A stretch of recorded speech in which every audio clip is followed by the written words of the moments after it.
دلوقتي، الا وهي المشكله الاولى مشكله شيكابالا. طبعا ما زال موضوع شيكابالا وانا الحقيقه بعتب عليه جدا جدا. لعيب كنا الزمالك بيحاول يقف جنبه وهيحاول يقف جنبه. الكبرياء بتاعه، النجوميه ظهرت وقال لك لا انا زعلان ان انا اقعد احتياطي. المهم طبعا عرفوا ان مفيش ولا تدريب ولا في اي حاجه وشيكابالا سهران. يعني معنى كده ان علاقه شيكابالا بالزمالك متوتره ولا انتهت؟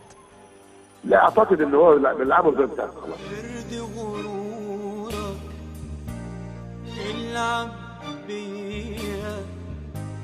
بكي عينيا مش هتكلم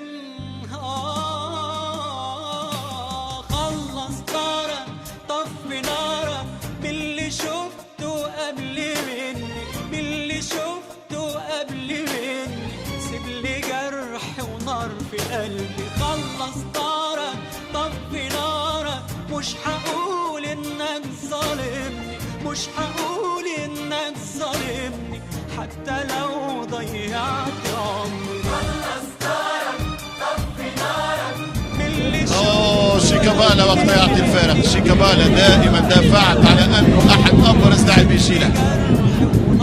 شوف شيكابالا ايش عمل. شوف شيكابالا طفي نارك مش هقول انك ظالمني مش هقول انك ظالمني حتى لو ضيعت عمري بس يا ريت ترتاح كفايه وسيب قلبك معايا ده اللي جرحك من البدايه مش انا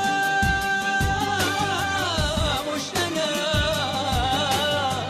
مش انا. اقول لحضرتك ان النهارده ان شاء الله مفيش مشاكل تاني وان شاء الله الفتره الجايه تلاقي واحد مختلف ان شاء الله.